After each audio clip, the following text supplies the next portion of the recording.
और अब हम आपके सामने जिस शख्सियत को लेकर आए हैं, एक ऐसा मामला जिस पर इस वक्त सारी दुनिया सोच रही है कि कैसे इस मसले से निमटना है, कैसे इसे हल करना है, उसे हल करने के लिए एक मुकाबला हुआ था और वो मुकाबला इस शख्स ने जीता है।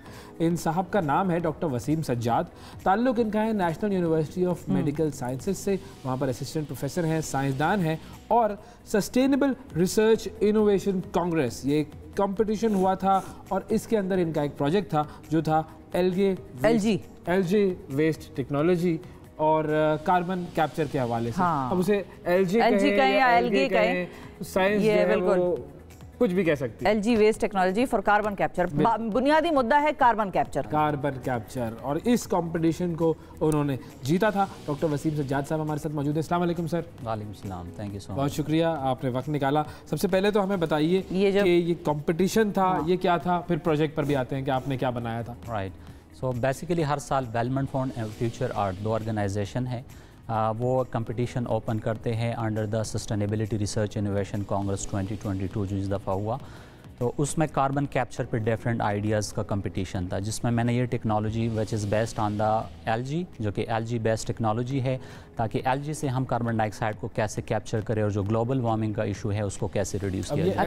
एलजी होता क्या, ये भी ज़रा आसान अल्फाज में बायो में पढ़ा था जैसे लोगों के लिए। मैंने पढ़ा था, मैंने एलगी पढ़ा था, आपने एलजी पढ़ा होगा। नई चीज़ है कि एलजी बेसिकली माइक्रोस्कोपिक प्लांट्स है जो कि मरीन एनवायरनमेंट में या फ्रेश वाटर में भी अवेलेबल। आपने देखा होगा कि सी या कहीं भी जाए तो वहाँ पे जो ग्रीन लेयर्स होते हैं, that is basically toxic algal blooms. अच्छा, वो टॉक्सिसिटी क्रिएट करते हैं, लेकिन कुछ एल्गी या एलजी ऐसे भी होते हैं जिसके फ़वाइद भी है। सो उसी की बेस पे बिकॉज एलजी जो है ये कार्बन डाइऑक्साइड स्क्रबर्स है और ये 24 और कंटिन्यूसली कार्बन डाइऑक्साइड को सीक्वेस्टर करते हैं, उसको कंज्यूम करते हैं। लेकिन ये तो सारे प्लांट्स करते हैं। प्लांट्स का बेसिकली ये है कि आपको एक तो कल्टीवेशन के लिए टाइम चाहिए, लैंड फॉर्म चाहिए, जो इसका ड्रॉबैक है। Some time you need fertiliser as well. उसके अलावा नाइट के टाइम वो आपको कार्बन डाइऑक्साइड वो नहीं, वो कार्बन डाइऑक्साइड रिलीज करते हैं। तो ये एलजी कहाँ लगाएंगे हम, मतलब इनका किस तरह, इनका कोई प्लांट बनाएंगे, वो क्या होगा कि जिससे बहुत सारा एक बड़ा सा एलजी लगा हो कहीं बहुत सारे और वो कंज्यूम कर रहे हो। इसमें मुख्तलिफ स्ट्रेन होते हैं, वो स्ट्रेन आप अपने एनवायरनमेंट से आइसोलेट करते हैं। उसके बाद आप रेस्ट में पॉन्ड्स बनाते हैं और उस पॉन्ड्स के ऊपर आप some sort of mechanical turbine वगैरह पुट करते हैं, so they will capture carbon dioxide from the air. और वो continuously aeration in the presence of sunlight, in the presence of nitrate and phosphate. एक चीज़ और भी है कि हमारे पानी में अर्बनाइजेशन या इंडस्ट्रियलाइजेशन की वजह से नाइट्रेट और फास्फेट बहुत ज़्यादा है। अच्छा। और जहाँ पे नाइट्रेट और फास्फेट ज़्यादा हो तो वहाँ टॉक्सिक अल्गल ब्लूम्स प्रोड्यूस होंगे। और टॉक्सिक अल्गल ब्लूम्स जब लेयर्स पे प्रोड्यूस होते हैं तो आपके डिजॉल्व ऑक्सीजन को इफेक्ट करते हैं और आपकी मरीन एनवायरनमेंट को या मरीन पूरा इकोसिस्टम जो है उसको डिस्टर्ब करते हैं। और लास्ट टाइम आपने रिपोर्ट्स भी पढ़ी होंगी होपफुली कि जिसमें फिश टॉक्सिसिटी की बहुत सारी केसेस आए थे, and that is one of the reason of the algal blooms और टॉक्सिसिटी। तो आपका जो प्रोजेक्ट था उसमें कौन से टॉप पे आया ना, आपका बेस्ट था प्रोजेक्ट। yes. आपके अलावा कितने लोग थे दुनिया से जो इधर पार्टिसिपेट कर रहे थे? इसमें तकरीबन मोर देन 20 आइडियाज़ पुट हो गए थे ग्लोबली, जिसमें इसको फर्स्ट अवार्ड दिया गया। और आपके आइडिया में बेहतरीन चीज़ उनको क्या लगी, मतलब कौन सी ऐसी चीज़ है जो बेहतरीन चीज़ जो है, that is a modern concept of the carbon credits. जैसे आपके पास करेंसी है, आप एक्सचेंज करते हैं, similarly the world is moving toward the carbon credits. Tokyo protocol के मुताबिक हर एक कंट्री को अलाउ किया गया है कि आप इतना कार्बन डाइऑक्साइड जो है आप प्रोड्यूस कर सकते हैं। उससे अगर आपकी लिमिट ऊपर जाती है then you have to stop. ये आपका स्मार्ट स्ट्रैटेजी। हमारा कितना है?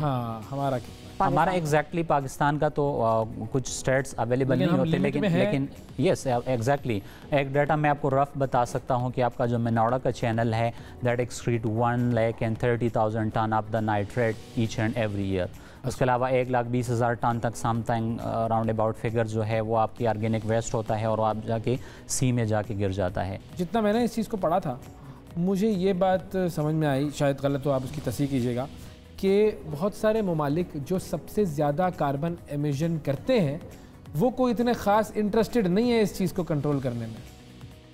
वो इस्तेमाल बना रहे हैं। इंटरेस्टेड है, लेकिन द प्रॉब्लम इज़ कि आपकी Asian countries including India, Pakistan and China, ये कार्बन एमिशन के सबसे बड़ा मार्केट है। तो कार्बन क्रेडिट्स का जो कॉन्सेप्ट है वो यहाँ पे इम्प्लीमेंट करने का मकसद भी शायद यही है कि वो ग्लोबली और ये सोशल सेक्टर प्रोजेक्ट। मतलब ये थोड़ा सा ज़रा एक्सप्लेन कीजिएगा बिल्कुल आसान अल्फाज में, जैसे किसी बच्चे को अगर आप समझाएं कि कार्बन एमिशन की मार्केट क्या होती है और कार्बन क्रेडिट जो है वो कैसे किसी मुल्क के लिए फ़ायदेमंद या नुकसानदेह साबित हो सकते हैं। ओके, सो डेवलप कंट्रीज़ में ऑब्वियसली वो प्रोड्यूस कर रहे हैं लेकिन उनके स्मार्ट टेक्नोलॉजीज़ होते हैं, ठीक है।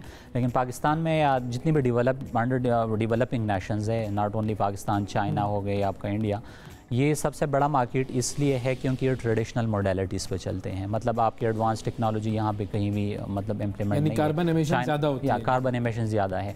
तो इस मार्केट को टैप करने का मकसद शायद यही है, जहाँ मेरे अंडरस्टैंडिंग के मुताबिक यहाँ पे एमिशन चूँकि प्रोडक्शन ज़्यादा है तो कैप्चर की कैपेसिटी यहाँ पर ज़्यादा हो सकती है।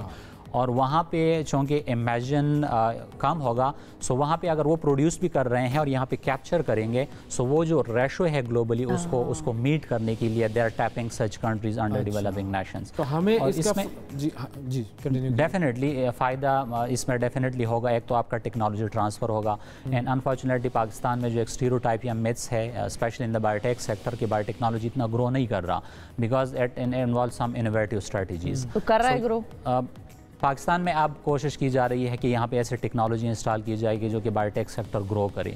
तो उसमें आपकी कैपेसिटी बिल्डिंग, आपका ह्यूमन रिसोर्स ऑब्वियसली स्किल होगा। ये जो क्रेडिट्स आप जब ये बेचेंगे तो obviously in term of finances और ऑब्वियसली हमें क्रेडिट मिलेंगे जब हम कार्बन कंट्रोल कर रहे होंगे, exactly. कार्बन को कैप्चर कर रहे होंगे तो हमें उसके क्रेडिट्स और इस क्रेडिट का हमें जो है वो इंटरनेशनली फ़ायदा होगा। एग्जैक्टली। अच्छा, एक और चीज़ जो मेरे जहन में आई वो ये कि हमारा एनवायरनमेंट बेहतर हो गया इस चीज़ से, ठीक है, हम जो है वो कार्बन क्रेडिट्स को बेचकर पैसे कमा सकते हैं, लेकिन जो आपका प्रोजेक्ट है वो स्केलेबल कितना है?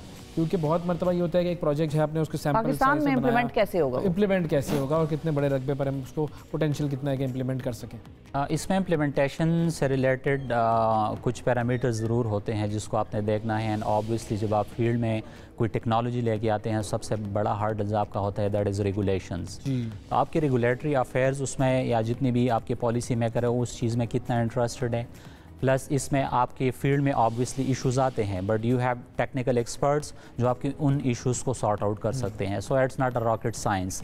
आप जब चीज़ को लगा लेते हैं उसके बाद यू हैव डिफरेंट एक्सपर्टीज। हमारे पास वो सारी फैसिलिटी या वो यूँ कह लीजिए कि एलजी की प्रोडक्शन की जो एक रिक्वायरमेंट्स होती हैं किसी भी ज़मीन की या पानी की, वो है हमारे पास। एग्जैक्टली उसमें आपको तकरीबन रेस वेज या पॉन्ड्स लगाने के लिए आपको ज़मीन चाहिए होती है, मैकेनिकल डिवाइसेस चाहिए होंगे जो कि वो कार्बन को सीक्वेस्टर करे या कैप्चर करे, एंड ऑब्वियसली टेक्निकल एक्सपर्टीज़ आपको चाहिए होते हैं। सो आई थिंक आई बिलीव कि एक जॉइंट या कोलेबरेटिव वर्क है जिसमें डिफरेंट स्टेक होल्डर्स होंगे तो ये इम्प्लीमेंट हो सकता है फील्ड में और स्केल भी हो सकता है। अच्छा, अब इस किस्म की जो कॉन्फ्रेंसेज होती हैं ये तो बाहर मुल्कों में ज़्यादा होती हैं और हमारे यहाँ से भी, एशिया से, हर पूरी दुनिया से लोग जाते हैं वहाँ पर अपने आइडियाज़ प्रेजेंट करते हैं और फिर वो इनाम भी जीतते हैं।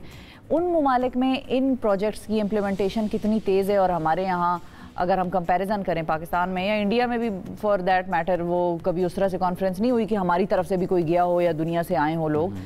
मुझे इतना आइडिया नहीं है इसका, लेकिन ये है कि पाकिस्तान में कम से कम नहीं हुआ, उसकी हम बात कर सकते हैं। तो अगर कंपैरिजन करेंगे कि बाहर इस किस्म की कॉन्फ्रेंसेज होना, दुनिया से उन्होंने डेटा और सारे प्रोजेक्ट्स और आइडियाज़ इकट्ठे किए, अपने मुल्क में उन्होंने इम्प्लीमेंट कर दिया और हम रह गए वैसे के वैसे।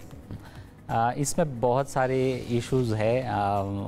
ये तो रिकॉर्डेड सेशन है लेकिन कुछ चीज़ें ये आपने काटना है, कुछ चीज़ें आप मतलब मीडिया में या नहीं बता सकते, और उसमें कुछ मोटे मोटे रीज़न जो है जो मैं आपको बता सकता हूँ कि एक तो पाकिस्तान में स्पेशली या जितनी भी डेवलपिंग कंट्रीज़ है इसमें कोलैबोरेटिव वर्क नहीं है, या कोलैबोरेटिव वर्क वो लोग इसलिए सक्सेसफुल है कि वो एक प्रोजेक्ट को, एक आइडिया को लेते हैं, वो कम्युनिटी लेवल तक लेके जाते हैं, और जब तक हमारे यहाँ प्रोजेक्ट आ गया, विन हो गया, एंड दैट्स इट। ठीक है, तो ये एक इम्प्लीमेंटेशन का फुकदान कहें। सेकंड, अगर आप देखें पाकिस्तान में प्रोक्योरमेंट के बहुत सारे इश्यूज़ है, ये पेपर रूल है, ये रूल्स है, ये रूल्स है। आप एक प्रोजेक्ट आइडिया पुट करते हैं, उसका रिव्यू प्रोसेस बहुत लंबा होता है, वो रिवीजन से गुजरते हुए 3-4 महीने उधर गुजर जाते हैं, फिर प्रोजेक्ट आता है, फिर अकाउंट ओपनिंग होती है, फिर प्रोक्योरमेंट में जाता है, तो ऑलवेज उसमें तकरीबन 1 साल गुजर चुका होता है। बाकी कंट्रीज़ में जो ई गवर्नेंस या आपके स्मार्ट स्ट्रेटजीज़ आ गई और वो क्विकली चीज़ों को कर लेते हैं। So that is I think something that can create impact, जो कि आप उसमें बेहतरी ला सकते हैं। इस तरह की चीज़ इससे पहले दुनिया में कहीं इम्प्लीमेंट हुई है? बिल्कुल इम्प्लीमेंट हो गई है, जिसमें DCI डायरेक्ट कैप्चर जो है वो कुछ कंट्रीज़ में वो ऑलरेडी कर रहे हैं, और जितनी भी डेवलप कंट्रीज़ हैं, लास्ट ईयर स्मोक का जो इशू था पाकिस्तान में specially, so I was reading about a startup जो कि सिंगापुर में था, सो उन्होंने सेम LG को हाईवेज़ के ऊपर इंस्टॉल कर दिया, बिकॉज दे आर जितनी भी इनविजिबल आपके गैसेस होते हैं उसको कैप्चर करते हैं और वो स्मोक का इशू रिजॉल्व करते हैं। सो ऑब्वियसली पाकिस्तान की गवर्नमेंट की तरफ से या आपने गवर्नमेंट को अप्रोच किया अपने इस आइडिया के हवाले से कि भाई ये जीते हैं और इसको हम इम्प्लीमेंट कर सकते हैं, ministry of climate change for example support? Again इसमें कुछ चीज़ें ऐसी होती है जो आपको जॉइंटली लेके चलना पड़ता है अलॉन्ग विद द ऑर्गेनाइजेशन जहाँ पे मैं काम कर रहा हूँ। सो इसमें काफ़ी चीज़ें हो रही है and I am trying to bring the technology, लेकिन एट दिस स्टेज मैं कुछ चीज़ें जो है वो आपका अपना इरादा क्या है, नेक्स्ट स्टेप क्या है? ये तो आपने कॉन्फ्रेंस भी जीत लिया, आइडिया भी प्रेजेंट कर लिया, बता भी दिया कि भाई ये कर सकते हो, करना है तो कर लो, आगे क्या करना है आपने? आगे मेरा जो मोटो है स्पेशली ये टेक्नोलॉजी लेके आना और यहाँ पे इम्प्लीमेंट करना, and I am very hopeful कि इंशाल्लाह हो जाएगा। फेज़ 2? यस, इसका फेज़ 2, लेकिन अगेन कुछ चीज़ें ऐसी इस स्टेज पे है कि मैं डिस्क्लोज नहीं कर सकता। बिल्कुल, हम डिस्क्लोज ना करें, जब वो सूरज निकलता है तो सभी देखते हैं उसको, वो इंशाल्लाह सूरज निकलेगा। बहुत शुक्रिया अदा करेंगे डॉक्टर वसीम सज्जाद साहब हमारे साथ मौजूद थे। नाज़रीन।